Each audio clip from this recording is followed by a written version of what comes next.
Hi, it's Miles here at Fabricana with a knitting demonstration today. Before we get started on the knitting, I want to share a confession with you. As many of you know, I am an avid knitter, and I'm also a bit of a perfectionist knitter. But I have to say, on my first project that I ever made years ago, it was a sweater for myself, and of course I started knitting the back first, as you're supposed to do.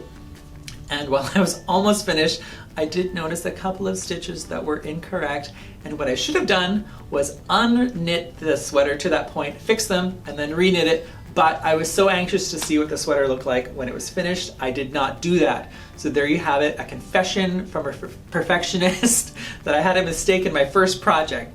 Anyway, with that being said, I hope you can trust me that I am going to not lead you astray. I'm going to show you some increases and decreases on how to knit. This is a great video for beginners. These are really important methods to know if you're ever going to make any sort of sweater or a special project. You need to know how to increase and decrease stitches. So before we get started, I also want to invite you to subscribe to our YouTube channel. Send us lots of feedback, comments. If there's something that you want to see on our channel, let us know, especially if it relates to knitting, but also relates to other methods as well in sewing, home decor. We really want to get your feedback so we know how to direct our channel and make sure that we're creating content that will be useful to you. Of course, all of our, there's always links to our YouTube through our Instagram and Facebook as well. Actually, not directly through Instagram because we're not verified yet. So if you can help us get verified on Instagram, that would be amazing, because then we could link directly to our YouTube channel. So one more thing before we get started. For any of you who are knitters, new knitters, beginning knitters, you might be wondering about my sweater. Yes, I did make this myself. It's a simple, actually, two-color method. But what I really want to point out is for anyone interested in decreases, this sweater has lots of them. As you can see, the raglan shape of this sweater decreases on the left and right. So these methods that I'm showing you will really come in handy as you're making your projects. So without further ado, let's get started.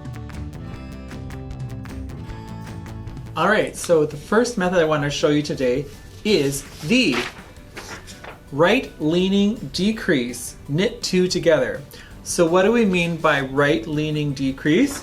If we look at the front of my work, and I've just knitted a few rows here, right leaning, this is right.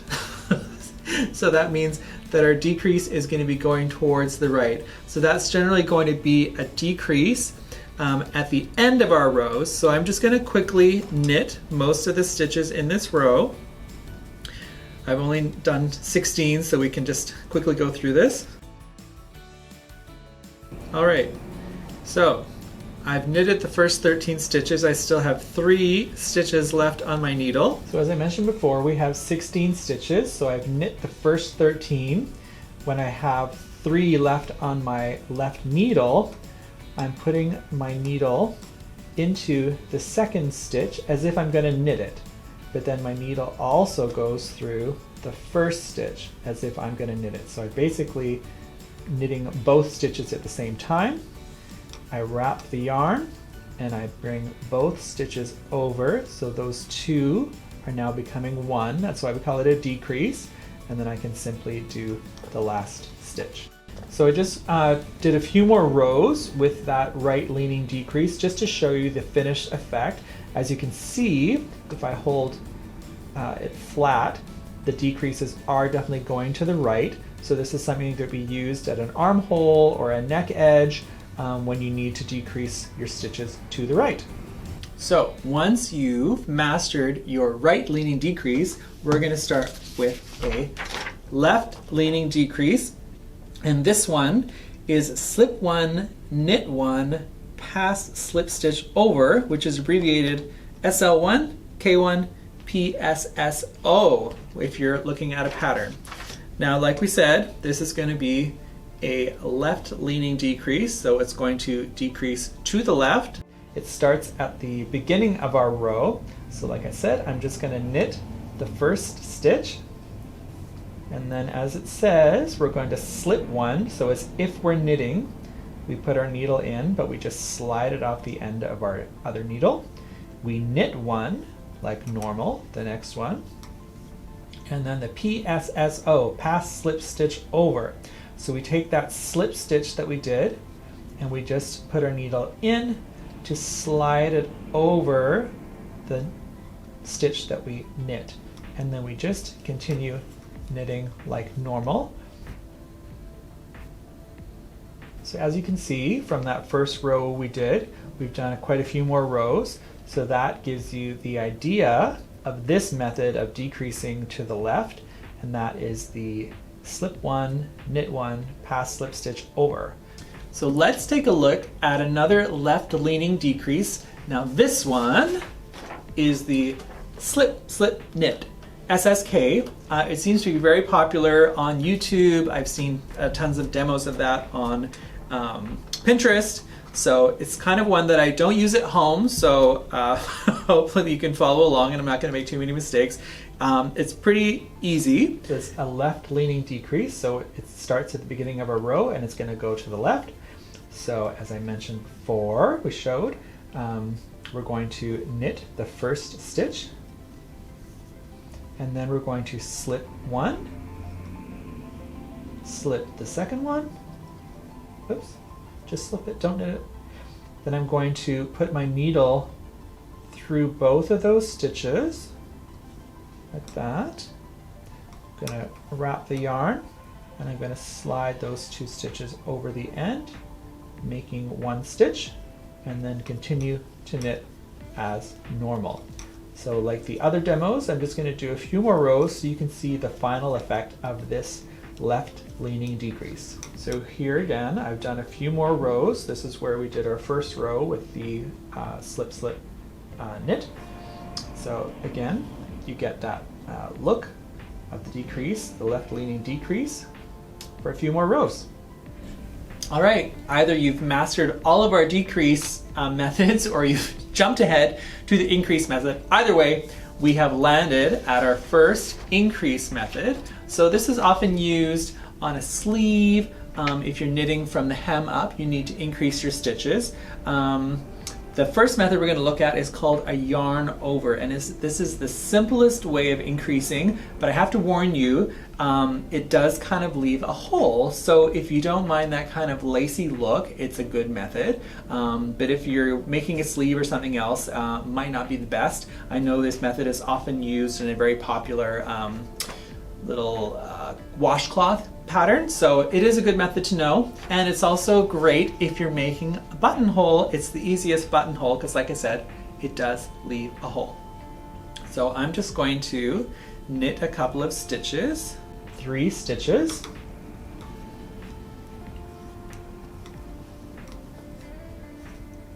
1, 2, 3. And then, like I said before, the method is called yarn over. So we're just going to bring our yarn over to the front and continue knitting. And now hopefully you can see it better. Where we have only knitted 4, that yarn over here has created an additional stitch. So 4 stitches have become 5. And then I'm just going to continue to the end of the row, actually 3 stitches from the end. There we go, 3 stitches left on my needle.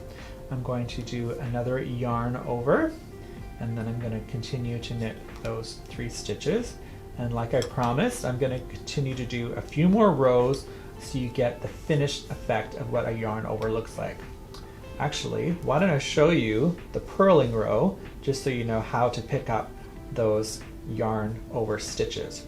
So we're going to continue. Hopefully everybody knows how to purl. If you don't, you can always check our purling video. So we're going to purl that first stitch, 1, the second, 2, 3, and now we've made it to that yarn over stitch. So you can kind of see it's kind of open. We're just going to put our needle under, just purling just like normal, and then continue purling the rest of the row. So I'll do a few more rows. You can already see that hole. I warned you it was coming. but I'll do a few more rows to get the finished effect. So we've done a few more rows with the yarn overs at both ends. I wasn't kidding about the holes. These are definitely very appropriate for certain projects. You might want to not do this for a sleeve because you definitely have some holes near your seams, but we thought it was worth showing this method as it is the easiest method for increasing stitches. All right, we are ready to move on to our next increase method, and that is the knit below. I'm not really sure how this is abbreviated. I'm sure if it comes up in your pattern, it will say. This is a method that I use quite often, so hopefully it's going to be more familiar, and I promise there's no holes from this method. So let's again start. We knit the first 2 stitches, just like normal. And then hopefully we can see here, we have the next stitch and then we have the stitch below it.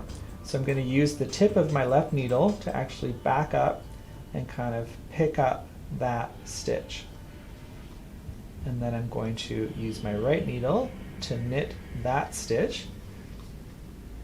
So that's stitching the stitch below. And then we have the stitch that was on our regular row to knit as well. So where we had 3 stitches, we now have 4. We're doing this at the beginning and end of the row. So I'm just going to knit a few more stitches till we have 2 left on our left needle. There we go.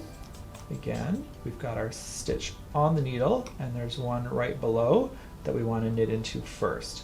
So we pick up that with our left needle, we knit it, we slide it off, we knit the stitch from our row, and then we knit the last stitch. So where we had 16, we now have 18, and I'm going to do a few more rows to show you that this method doesn't involve having any holes.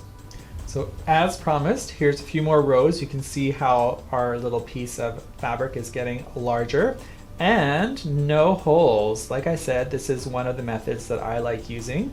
I think it has a nice finished look and it's nice and clean, no holes. All right, we've got 2 methods of increase down. We're going to do the final method, and this is knitting between 2 stitches. As I mentioned before with the knitting below, that is a method I use quite a lot. I have used this method as well, and now that I've mastered it. It's a little trickier, but it does give a nice look. And again, there's no holes with this one. So let's do a couple of stitches. It's always nice to have the increases 2 or 3 stitches in from the edge of the row. So as you can see, that little yarn going between the 2 stitches. So I put my left needle under that. Get a nice good look at that. And then my right needle is going to go through that yarn from left to right and front to back, just like that. I'm going to wrap my yarn around, I'm going to slide that yarn over. So now we had 2 stitches and we now have 3, and then I'm going to knit the next stitch. So let's continue near the end of the row to see that again, just knitting until we have 2 stitches left on the needle.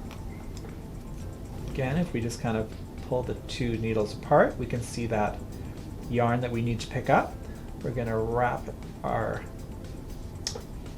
poke our left needle under that yarn. We're going to take our right needle and go through that loop from left to right and front to back. We're going to wrap the yarn around, pull that yarn over the top, slip it off the needle, knit the next 2 stitches. And like we did for the other methods, I'm going to continue a few more rows so you can see the finished method, what it looks like. So here we have a few more rows of this method where we're knitting between the 2 stitches. It looks very much like the knit below stitch, but if you look really closely, you can see there's kind of this little twisted stitch that starts each of the new rows, each of the new up and down rows, I should say. So I really like this method. It's a little bit trickier to try and get that first stitch made, but it looks very much like the knit below. So there we have it. Thanks so much for joining us today. I hope you enjoyed learning about these different increasing and decreasing methods.